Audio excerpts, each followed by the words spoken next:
Cyrus is coming home soon. Cyrus, we are all coming home soon. In the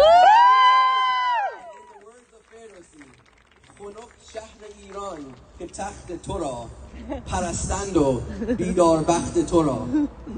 Blessed is Iran to have you to lead, sustaining your throne and your destiny. Please join me now in welcoming the leading advocate for a secular and democratic Iran, Crown Prince Reza Pahlavi.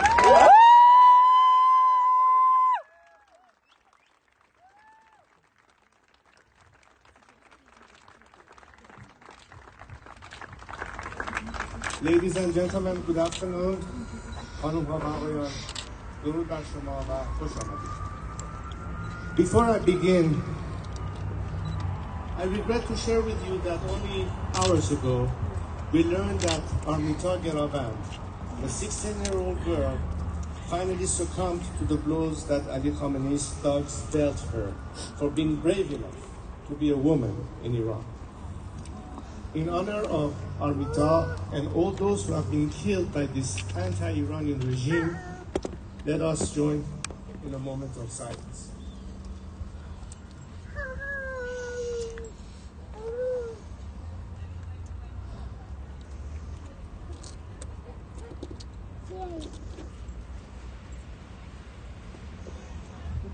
Thank you very much.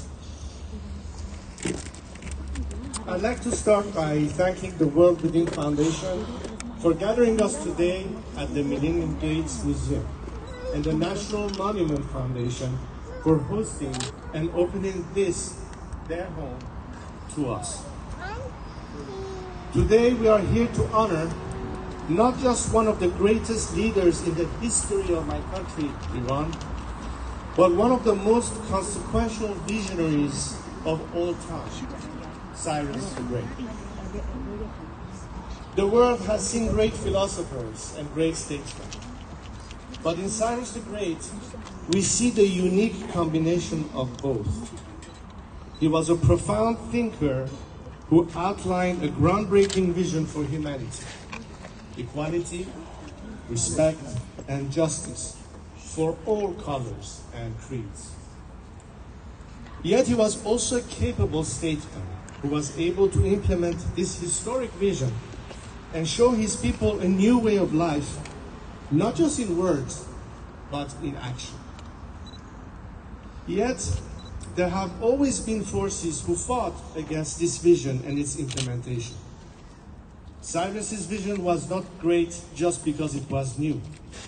It was great because it toppled the unjust rules and rulers of his time.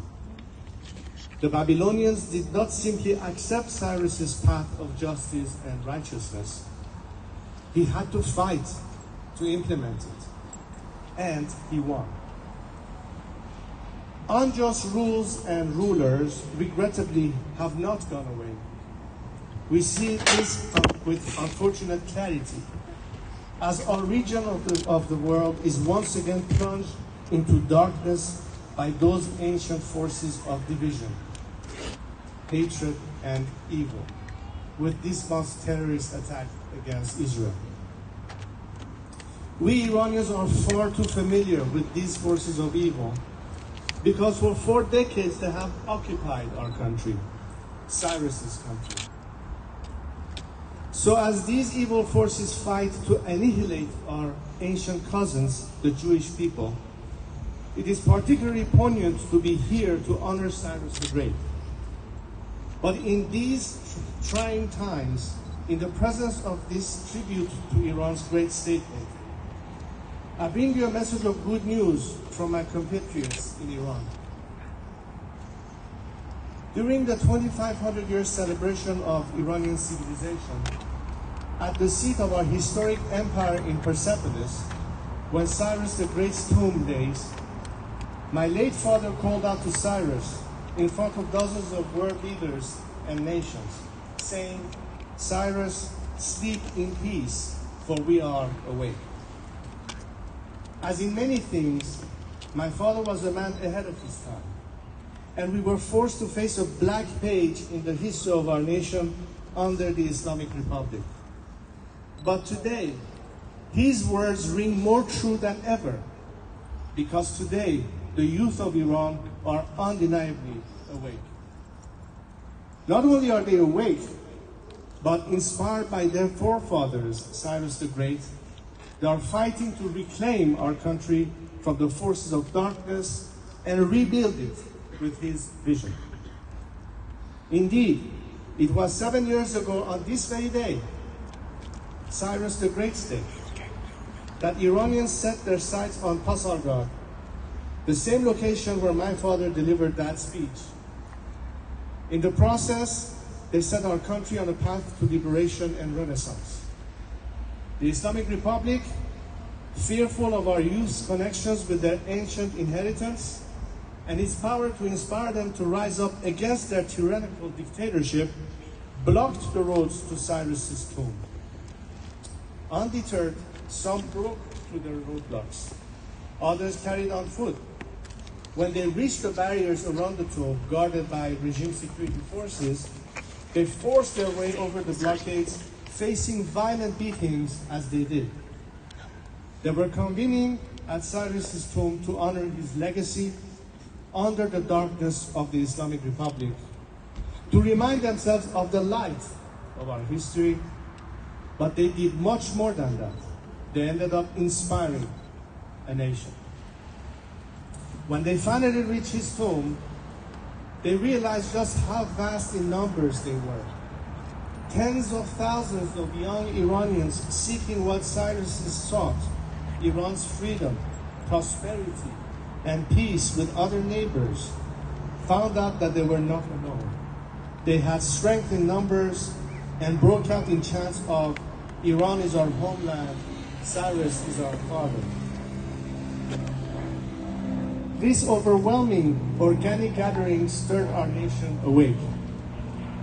After many years in the slumber of cynicism, in which many thought Iran would never again be free, the young people who gathered at Cyrus's tomb on that day reminded them that Iran is not the Islamic Republic, that indeed we are in a battle between Iran and the Islamic Republic. In the years since that historic gathering, my compatriots have risen up against their tyrant and this evil regime with increasing frequency.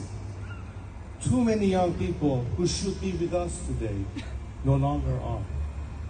But they lost their lives fighting for the very values we are here to honor today.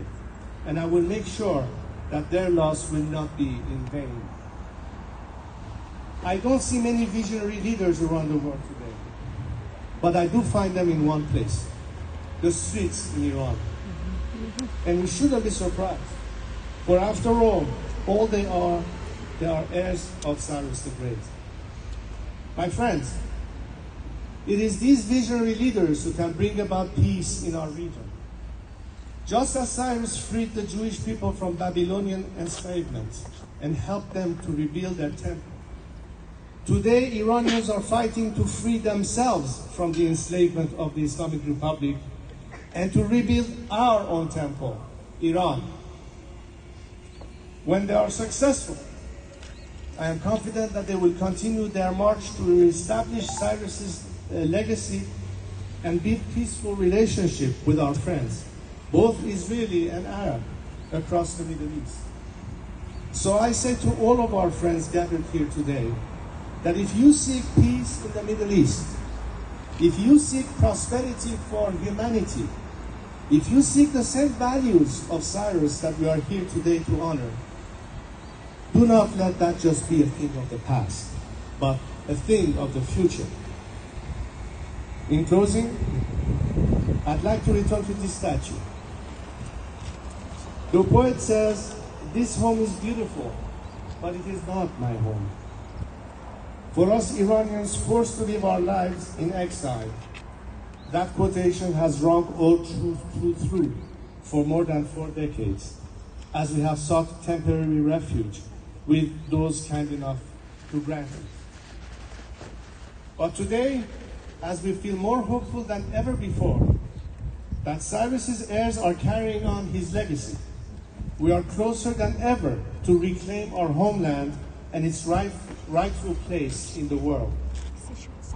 In the meantime, However, thanks to the generosity of the World Within Foundation and the hospitality of the Millennium Gate Museum and the National Monuments Foundation, we Iranians now have a small piece of home here in Atlanta.